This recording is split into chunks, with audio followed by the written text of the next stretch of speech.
பொற்கோல ஆடை உடுத்திய சோழ மன்னன் தங்க சிங்காசனத்தில் அமர்ந்து அரச அரங்கில் விளங்குகிறார்.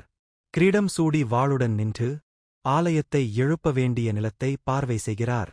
அமைச்சர்களுடன் ஆலோசனை நடத்தி வரைபடங்கள் ஓலைச்சுவடிகள் மேசையில் விரிக்கப்பட்டுள்ளன. கூர்மையான கண்களும் பொற்கலன்களும் ஒளிரும் ராஜராஜ சோழனின் நெருங்கிய முகம்.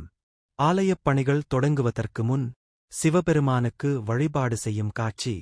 கடும் வெயிலில் நூற்றுக்கணக்கான சிற்பிகள் பாறைகளில் செதுக்குகின்றனர். யானைகள் தொழிலாளர்கள் சேர்ந்து மாபெரும் கற்களை கயிறுகளால் இழுக்கின்றனர். கலைஞர்கள் ஆலயச் சுவர்களில் இயற்கை வண்ணங்கள் கொண்டு ஓவியம் வரைகிறார்கள். ஆலயத்தின் வரைபடத்தை மன்னனுக்கு காட்டும் சிற்பி. தொழிலாளர்களை ஊக்குவித்தபடி நடந்து செல்வது மன்னன். 4 கிலோமீட்டர் நீளமுள்ள மரமும் மண்ணும் சேர்த்த பெரிய மேடை கட்டும் தொழிலாளர்கள். யானைகள் அப்பெரிய பாறைகளை மேடையில் ஏற்றி செல்கின்றன. 80 டன் எடையுள்ள கல் மெதுவாக மேடையில் மேலே ஏற்றப்படுகிறது. அந்தப் பாறையை நுட்பமாக செதுக்கும் சிற்பிகள்.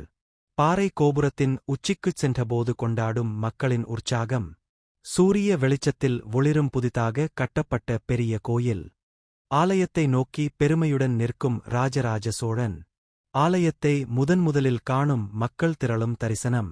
கும்பாபிஷேகத்திற்காக சன்னதிக்குள் தயாராகும் பூசாரிகள். ஒரே கல்லால் செதுக்கப்பட்ட மாபெரும் நந்தி சிலை. சுவர்களில் சோழ ஓவியங்களை வரையும் ஓவியர்கள். டோத் ஆலயமுன் பாரதநாட்டியம் ஆடும் கலைஞர்கள். ஆலய திறப்பில் இசைக்கருவிகளை வாசிக்கும் இசைக்கலைஞர்கள். தெய்வங்கள் மன்னர்கள் போன்ற சிற்பங்களை செதுக்கும் கலைஞர்கள். நீல வானத்தைத் தொடும் ஆலயக் கோபுரம். டோட் சிவலிங்கத்திற்கு முதற்கட்ட அபிஷேகம் செய்யப்படும் காட்சி. தெய்வத்தை வணங்கி நின்றிருக்கும் மன்னன். தீபம் தூபத்துடன் வேத மந்திரம் ஓதும் பூசாரிகள். ஆலயத்தைச் சுற்றி எண்ணற்ற எண்ணெய் விளக்குகள் ஏற்றும் பக்தர்கள். இரவில் தங்க ஒளியில் பிரகாசிக்கும் ஆலயம். டோத் ஆலயத்தை காக்க அணிவகுத்துச் செல்லும் படைவீரர்கள். மன்னனின் சாதனையைப் புகழும் அமைச்சர்கள். பிரதான சிற்பிக்கு தங்கம் பரிசளிக்கும் ராஜராஜ சோழன். பின்னணியில் நிற்கும் சோழர்களின் கடற்படை கப்பல்கள். ஆலயத்தைச் சுற்றி நடைபெறும் மாபெரும் திருவிழா. விவசாயிகள் தங்கள் பயிர்களையும் மலர்களையும் இறைவனுக்கு தரிசனம் செய்கிறார்கள். ஆலயத்தை சுத்தம் செய்ய நீர் கொண்டு வரும் பெண்கள். கோயில் மண்டபத்தில் விளையாடும் குழந்தைகள். மாலை ஆரத்தி நேரத்தில் மணி ஒலிக்கும் காட்சி.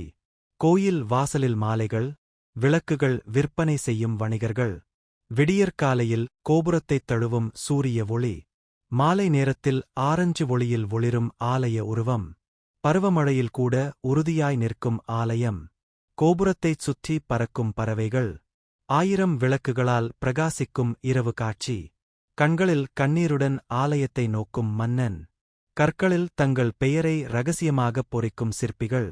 குழந்தைகளுக்குக் கதை சொல்லும் கிராம மக்கள். நூற்றாண்டுகள் கடந்தும் உயர்ந்து நிற்கும் ஆலயம்.